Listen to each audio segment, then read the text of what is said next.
Hello student, good morning. हम लोग class 8 के साइंस का सेकंड चैप्टर पढ़ रहे हैं और आज हम लोग पढ़ेंगे बच्चों how does A vaccine work. ठीक है, आज हम कौन सा टॉपिक पढ़ेंगे तो how does A vaccine work, यानी जो टीका है वो किस प्रकार से काम करता है उसके बारे में हम लोग पढ़ेंगे।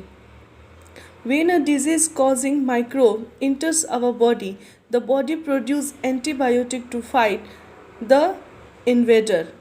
क्या होता है बच्चों कि जब रोग कारक सूक्ष्मजीव यानी जो रोग उत्पन्न करने वाले जो सूक्ष्मजीव होते हैं वो हमारे शरीर में जब क्या करते हैं, प्रवेश करते हैं, तो उनसे लड़ने के लिए हमारा शरीर जो है वो प्रतिरक्षी उत्पन्न करता है। जैसे फॉर एग्जांपल आप लोगों को मैं समझा दूँ कि जैसे मान लीजिए कि जब पुलिस वगैरह जो होते हैं या जो कारगिल पे सैनिक होते हैं, बॉर्डर पे जो जाते हैं, तो वो क्या करते हैं, उनके बॉडी पर एक बुलेट प्रूफ जो होती है वो जैकेट वो पहन के जाते हैं। उससे क्या होता है कि जो गोलियां लगती हैं वो उनका कुछ नुकसान नहीं कर पाती हैं। तो उसी तरह से बच्चों यहाँ पे कि जब रोग कारक सूक्ष्मजीव यानी जो रोग उत्पन्न करने वाले सूक्ष्मजीव हमारे शरीर में प्रवेश करते हैं तो उनसे लड़ने के लिए हमारा शरीर क्या उत्पन्न करता है, प्रोड्यूस एंटीबायोटिक। क्या उत्पन्न करता है, एंटीबायोटिक उत्पन्न करता है।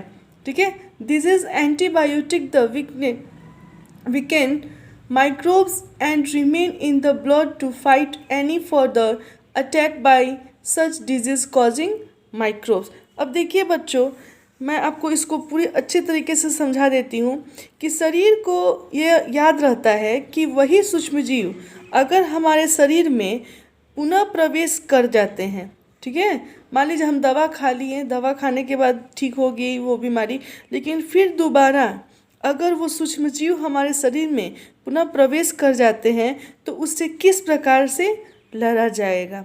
ठीक है, अगर यदि मृत अथवा निष्क्रिय सजीव को स्वस्थ व्यक्ति के शरीर में डाल दिया जाए तो क्या होगा, शरीर की कोशिकाएं उसी के अनुसार लड़ने के लिए क्या करेंगी, एंटीबायोटिक उत्पन्न करेंगी और उत्पन्न करने के साथ साथ वो क्या करेंगी, उनके रोग कारक यानी वो जो रोग उत्पन्न करेंगे उसको वो नष्ट कर देंगी।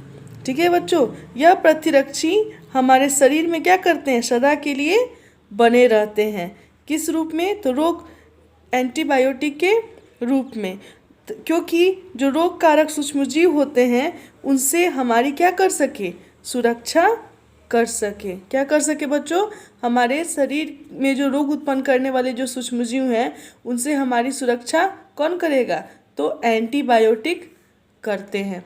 अब आगे हम पढ़ेंगे children are more sensitive Children are more sensitive to protect them from any such harmful microbes.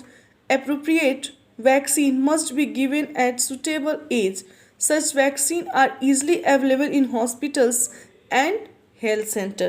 आप देख रहे हैं बच्चों, मैं पहले यहाँ पे एक चीज़ आपको समझाऊंगी कि आपने बचपन में भी देखा होगा कि आपको जब आप बड़े होते हैं तो आपको पता चलता है कि एक कार्ड बनता है। आपके घर में भी बच्चे होंगे, छोटे छोटे बच्चे जो जन्म लेते हैं तो जब जन्म लेने के साथ ही उनका एक कार्ड बनता है, ठीक है ना, और उस पर दिया रहता है कि इतने साल के बच्चों को कौन सा टीका लगेगा, वैक्सीन लगेगा, फिर इतने साल से हो जाएंगे तो उनको कौन सा टीका लगेगा। और आप भी बचपन में जब छोटे होंगे तो आपको वैक्सीन लगा होगा। तो यहाँ फोकस करते हैं हम कि चिल्ड्रेन आर मोर सेंसिटिव, जो बच्चे होते हैं वो बहुत ही नाजुक होते हैं ना। To protect them from any such harmful microbes, appropriate vaccine must be given at suitable age. Such vaccine are easily available in hospitals and health centers. यहाँ कह रहा है बच्चों कि सभी बच्चों को इन रोगों से सुरक्षा की आवश्यकता होती है, क्योंकि बच्चे तो बहुत नाजुक होते हैं, उनको जल्दी ही कोई बीमारी हो सकती है। तो इसलिए इन रोगों से सुरक्षा करने के लिए बच्चों को क्या किया जाता है, वैक्सीन दिया जाता है। इसलिए आवश्यक टीके जो हैं वो अस्पताल में क्या होते हैं, उपलब्ध होते हैं। जैसे बच्चों को मान लीजिए पोलियो का दिया जाता है टीका। यहाँ आप देख रहे हैं कि the following chart gives the recommended schedule of immunisation of children, यानी किस किस मंथ किस किस एज के अकॉर्डिंग बच्चों को कौन कौन सा वैक्सीन दिया जाता है। तो यहाँ पे आप देखेंगे सून आफ्टर बर्थ, यानी जन्म लेने के बाद बच्चों को 4 से 9 महीने, यानी बच्चे जब 4 से 9 महीने के होते हैं तो स्मॉल पॉक्स BCG का टीका उन लोगों को दिया जाता है। यहाँ देखिए स्मॉल पॉक्स है BCG, यानी यहाँ पे कौन कौन से टीके जो उनको बच्चों को दिया जाता है। तो 4 से 9 मंथ के जब बच्चे होते हैं तो उनको DPT यानी ट्रिपल वैक्सीन दिया जाता है। Two dose not at an interval of 8 to 12 weeks polio oral 3 dose at an interval of 4 and 6 weeks, यानी जब 4 से 9 महीने के बच्चे होते हैं तो उनको पोलियो का क्या किया जाता है, ड्रॉप दिया जाता है। जब 1 साल के हो जाते हैं बच्चों तो उनको स्मॉल पॉक्स का टीका दिया जाता है। फिर जब वो बच्चे 1.5 या 2 साल के हो जाते हैं तो बूस्टर जो बढ़ाने की शक्ति होती है उनका DPT जो होता है बूस्टर डोज जो होता है वो दिया जाता है। फिर पोलियो का बूस्टर डोज दिया जाता है। आगे देखेंगे हम यहाँ पे बच्चों कि जब 3 से 4 साल के हो जाते हैं तो फिर स्मॉल पॉक्स का उनको क्या किया जाता है, दिया जाता है टीका। उसके बाद फिर जब वो 5 से 6 साल के हो जाते हैं तो टाइफाइड की वैक्सीन वगैरह उनको दी जाती है।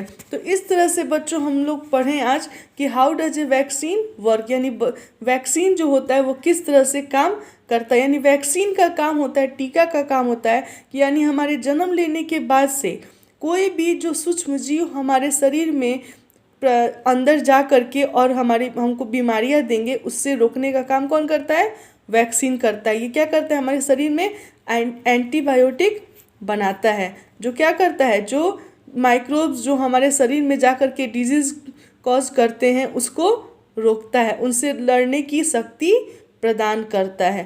पहले से ही मान लीजिए अभी जो कोरोना वायरस चल रहा है उसके लिए अभी तो कोई वैक्सीन आई नहीं है, इसकी भी वैक्सीन आ जाएगी। इबोला जो चला हुआ था उसके लिए वैक्सीन आई, तो देखा आप लोगों ने कि स्कूल वगैरह में भी उसकी वैक्सीन क्या की जा रही थी, बच्चों को लगाई जा रही थी ताकि उससे क्या हो, बच्चे सुरक्षित हो। आई होप आप लोगों को ये जो मैंने पढ़ाया है how does a vaccine work समझ में आ गया होगा। आप लोग इसका जो चार्ट है the following chart gives the recommended schedule of immunisation of children, आप लोग इसको ज़रूर बना लीजिएगा।